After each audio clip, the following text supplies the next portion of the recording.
আমার ভারতের কিছু বুকাচুদা দাদারা বলে যে বাংলাদেশকে নাকি ভারত 15 মিনিটে দখল করে ফেলবে।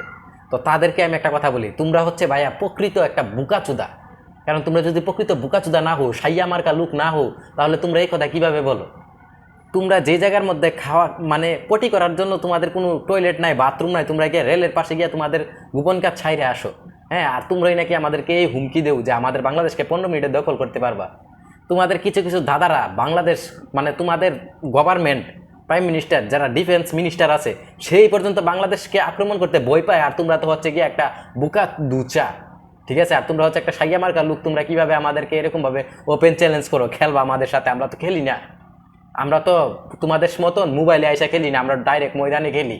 ডুইকা দেখো আয়া, আর ঢুকার আগে ব্রাহ্মণবাড়িয়া জেলার মধ্যে ডুইকো। ঠিক আছে, তোমাদের কলজাটা আমরা মাপবো কেজি দিয়া, তোমাদের কলজাটা কত বড় হয়েছে। ঠিক আছে, তো নেক্সট টাইমে কখনো আর এই কথাটা বলবা না, কারণ তোমাদের ডিফেন্স মন্ত্রীরা পর্যন্ত আমাদের বাংলাদেশে আক্রমণ করতে গেলে 100 বার চিন্তা করে। যে কারণে ভারত বাংলাদেশের উপর আক্রমণ করতে পারে না, আজকে আমি তোমাদেরকে সেই কারণটাই দেখাবো। ঠিক আছে, তো তোমরা সবাইকে কিন্তু বলি নাই, ভারতের কিছু পাবলিককে এই কথাটা বলছি। ঠিক আছে, সবাই পার্সোনালি নেবেন না। সো গাইস, চলুন বেশি দেরি না করে শুরু করে দিই কেন ভারত বাংলাদেশকে আক্রমণ করতে 1000 বার চিন্তা করতে হবে। So guys, let's play. তো বন্ধুরা, এই হচ্ছে সেই ভিডিও, যে ভিডিওটা দেখলে আমরা আজকে বুঝতে পারবো যে ভারত কেন বাংলাদেশ দখল করতে পারবে না। ঠিক আছে, আর পারবে তো দূরের কথা, ভারত এবং বাংলাদেশ যদি যুদ্ধ লাগে কোন দেশ জিতবে সেটাও এই ভিডিওর মাধ্যমে আমরা জানতে পারবো। So guys, let's play the video. চারদিকে যেন শুধু যুদ্ধ আর যুদ্ধ। এই যুদ্ধের বিষাক্ত বাতাস যেন ভারত বাংলাদেশেও এসে পড়েছে। যে কোনো মুহূর্তে ভারত বাংলাদেশে আক্রমণ করতে পারে, কারণ সাম্প্রতিক সময়ে ভারতের সবচাইতে বড় মাথা ব্যথার কারণ হয়ে দাঁড়িয়েছে বাংলাদেশের রাজনৈতিক প্লট পরিবর্তন। বাংলাদেশ আর কারো নিয়ন্ত্রণে নেই, আর এ কারণেই তারা বাংলাদেশকে পরোক্ষভাবে দখল করার হুমকি দিয়ে আসছে প্রতিনিয়ত। হুমকি দিলে কি বাংলাদেশ দখল হয়ে যাবে? বাংলাদেশ কি এদের মানে বাপদাদার জমি আছে নাকি বাংলাদেশের ভিতরে যে কইলে আমার বাপদাদার জমি দখল করে নিলাম? এতটা সোজা? যদিও এগুলোকে রাজনৈতিক বক্তব্য বলেই উড়িয়ে দেওয়া যায়, কিন্তু আসলেই যদি ভারত এমনটা করার চিন্তা করে থাকে তাহলে কি পরিস্থিতি দাঁড়াবে?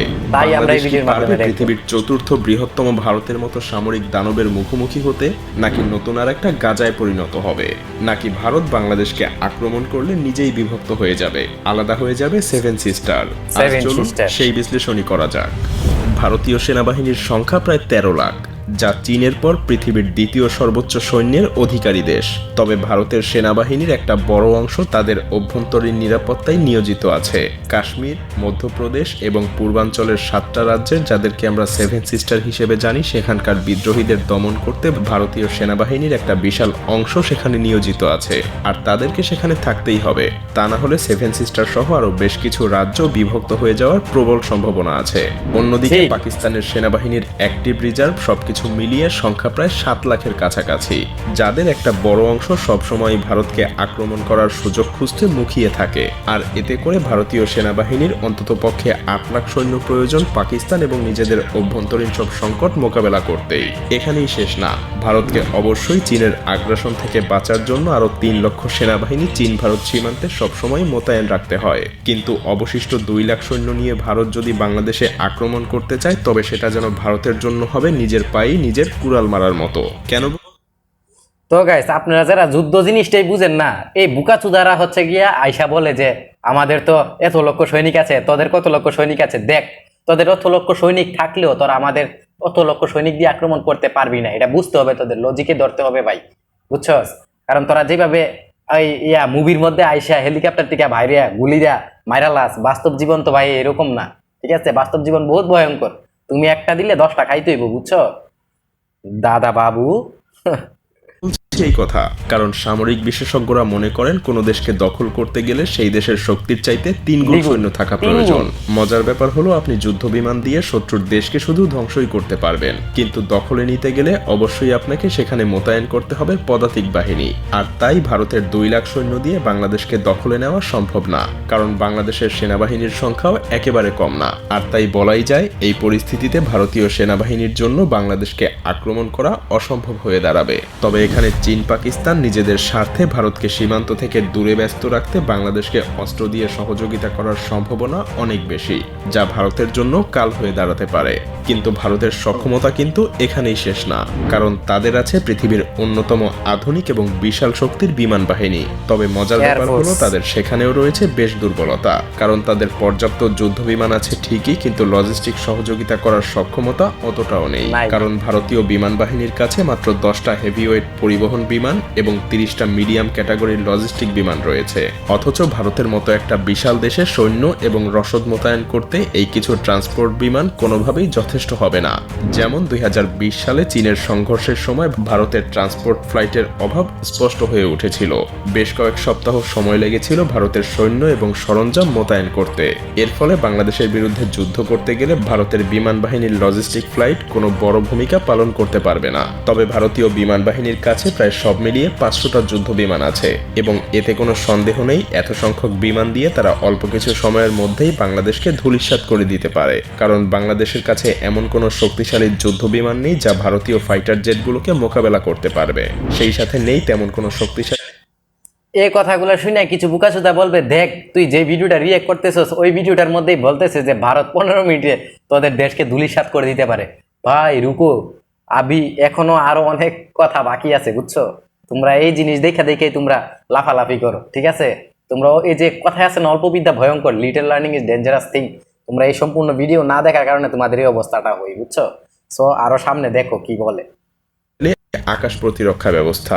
তবে এখানেও ভারতের জন্য বিপদ রয়েছে, কারণ ভারতের বেশিরভাগ যুদ্ধ বিমান কাউন্টার স্ট্রাইক মিশন পরিচালনা করতে সক্ষম না। হ্যাঁ, ভারতের কাছে আছে 270টা SU-30, এছাড়াও MiG-21 এবং জাগুয়ার ফাইটার জেট। কিন্তু মজার ব্যাপার হলো এগুলো বর্তমানের আধুনিক যুগে কিন্তু বেশ পুরনো মডেল।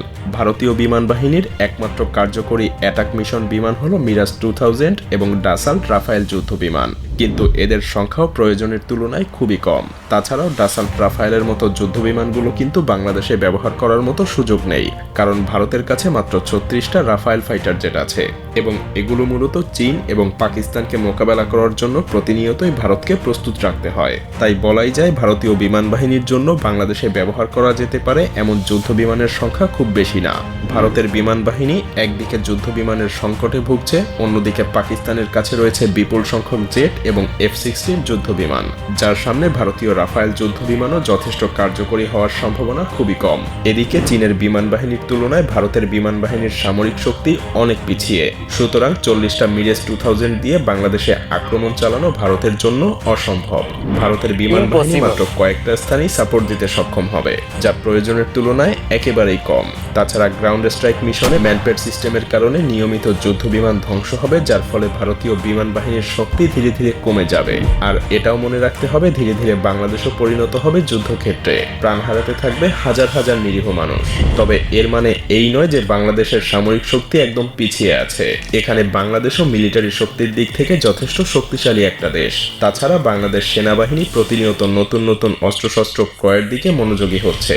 সেই সাথে আপনাকে এটাও মনে রাখতে হবে বাংলাদেশ সেনাবাহিনী বর্তমানে দক্ষিণ এশিয়ার তৃতীয় বৃহত্তম শক্তিশালী বাহিনী এবং এই বাহিনী দেশের যে কোনো বিপদের সময় নিজেদের সবকিছু দিয়ে লড়াই করতে প্রস্তুত। এমনকি এটা বললেও ভুল হবে না যে বাংলাদেশ সেনাবাহিনীর পেশাদারিত্ব এবং দক্ষতা ভারতীয় সেনাবাহিনীর চাইতে অনেক এগিয়ে, কারণ বাংলাদেশ সেনাবাহিনী এখন পর্যন্ত পৃথিবীর 43টা দেশে প্রতিনিয়ত যুদ্ধ করার অভিজ্ঞতা লাভ করছে। বিপরীতে ভারতীয় সেনাবাহিনীর অভিজ্ঞতা আন্তর্জাতিকভাবে খুবই সীমিত। বাংলাদেশ সেনাবাহিনী জাতিসংঘের অধীনে প্রায় অর্ধশতাধিক দেশে সরাসরি যুদ্ধের অভিজ্ঞতা অর্জন করেছে। এতে তাদের দক্ষতা এবং অভিজ্ঞতা ভারতীয় সেনাবাহিনীর চাইতে অনেকটা বেশি বলা যায়। তাছাড়া পেশাগত দক্ষতার পাশাপাশি বাংলাদেশ সেনাবাহিনী অত্যাধুনিক সমরাস্ত্র ক্রয়ের দিকেও ধাবিত হচ্ছে। বিশেষ করে বিভিন্ন আগ্রাসন মোকাবেলায় বাংলাদেশ পৃথিবীর বিভিন্ন দেশ থেকে যুদ্ধ ট্যাঙ্ক, যুদ্ধ বিমান এবং অন্যান্য সমরাস্ত্র সংগ্রহ করছে, যা বাংলাদেশের নিরাপত্তা ব্যবস্থা আরও মজবুত করবে। এমনকি বাংলাদেশ তুরস্কের কাছ থেকে বেশ কিছু সংখ্যক বর্তমান পৃথিবীর সবচাইতে অত্যাধুনিক অত্যাধুনিক ড্রোন বায়ারাক্তার TB2 কিনেছে, আরও কিছু সংখ্যক কেনার জন্য চুক্তিও করেছে, যার মাত্র 50টা দিয়েই ইউক্রেন হাজার হাজার রাশিয়ান যুদ্ধযান ধ্বংস করেছিল। সেই সাথে সমরাস্ত্রের উৎপাদন বাড়ানো এবং বাইরের দেশ থেকে আধুনিক অস্ত্র ক্রয়ের মাধ্যমে বাংলাদেশ সেনাবাহিনী আরও শক্তিশালী হওয়ার চেষ্টা করছে। 2030 সালের মধ্যে এই সমস্ত নতুন অস্ত্র বাংলাদেশ সেনাবাহিনীর বহরে যুক্ত হবে, যা বাংলাদেশকে এক নতুন উচ্চতায় পৌঁছে দিবে। তাছাড়াও বাংলাদেশের সেনাবাহিনীর কৌশলগত শক্তি বৃদ্ধি করতে সবচাইতে গুরুত্বপূর্ণ পদক্ষেপগুলোর মধ্যে একটা হলো অ্যাম্ফিবিয়াস ট্যাঙ্ক। সম্প্রতি বাংলাদেশ চীন থেকে 54টা অত্যাধুনিক উভচর ট্যাঙ্ক অর্ডার করেছে, যা পানিতে এবং মাটিতে দুই জায়গাতেই বেশ কার্যকরীভাবে চলতে পারে। এই ট্যাঙ্কগুলো এমনভাবে তৈরি যা তীব্র স্রোতেও অনায়াসেই চলতে পারে। এগুলো বিশেষ ধরনের হামলা চালানোর জন্য অত্যন্ত কার্যকরী, যা বাংলাদেশের প্রতিরক্ষা শক্তি আরও মজবুত করবে। আর তাছাড়া চীন ভারতের কাছে এই ট্যাঙ্কগুলো বিক্রিও করবে না। তবে পরিশেষে আমাদেরকে একটা কথা মনে রাখতে হবে যে যুদ্ধ কখনো শান্তি বয়ে আনতে পারে না। কারণ ভারত যদি বাংলাদেশের উপরে আক্রমণ করে তবে হয়তো তারা দখল করতে পারবে না, তবে ধ্বংসস্তূপে পরিণত হতে পারে বাংলাদেশ। প্রাণ হারাবে হাজার হাজার লাখ লাখ মানুষ। এমনকি ভারতের জন্যও রয়েছে অশনি সংকেত, কারণ বাংলাদেশের সাথে যুদ্ধে ব্যস্ত থাকলে চীন এবং পাকিস্তান অবশ্যই ভারতীয় মানচিত্রে আক্রমণ করতে দ্বিধাবোধ করবে না। আর সেভেন সিস্টার আলাদা হওয়ার জন্য তাদের নিরস্ত্র আন্দোলনকে হয়তো সশস্ত্র আন্দোলনে পরিণত করতে পারে। এমন ভয়াবহ কিছু হলে দুইটা দেশই ক্ষতিগ্রস্ত হবে। আর তাই প্রতিবেশী দুইটা দেশের জনগণের উচিত এমন কোনো উস্কানিমূলক কার্যক্রম না করা যাতে দুই দেশের মধ্যে বন্ধুত্বপূর্ণ সম্পর্কের পরিবর্তে শত্রুতার সৃষ্টি হয়, কারণ এতে উভয় দেশই ক্ষতিগ্রস্ত হবে। তো গাইস, এতক্ষণ আপনারা দেখছিলেন মায়াজাল ইউটিউব চ্যানেলের ভিডিও। আর মায়াজাল ইউটিউব চ্যানেলের ভিডিও হচ্ছে 99% অর্গানিক ভিডিও, এখানে কোনো ভুল নাই। ঠিক আছে, ভুল নাই কিছুটা থাকতে পারে, 1% রাখলাম তো, তাই না?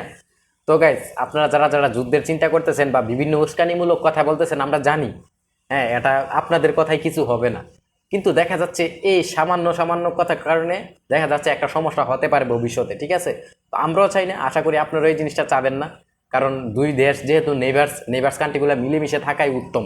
ঠিক আছে, সো আপনারা কখনো এরকম অনলাইনের ভিতরে আইসা বুকাচুদার মতন কথাবার্তা বলবেন না। হ্যাঁ, তাহলে দেখা গেল যে আমরা এরকমভাবে ভিডিও বানাতে বাধ্য। সো আমি কি বলবো, আর কিছু বলার নাই। ঠিক আছে, please take it easy if there any mistake. So আজকে ভিডিওটি এই পর্যন্তই, দেখা হবে পরবর্তী কোনো এক ভিডিওতে। ততক্ষণ পর্যন্ত আপনারা সবাই আসিফ অলওয়েজ এংরি চ্যানেলের মধ্যে থাকবেন। যারা যারা এখনো সাবস্ক্রাইব করে নাই সাবস্ক্রাইব করে দিবেন। সো ভালো থাকবেন, সুস্থ থাকবেন। আসসালামু আলাইকুম।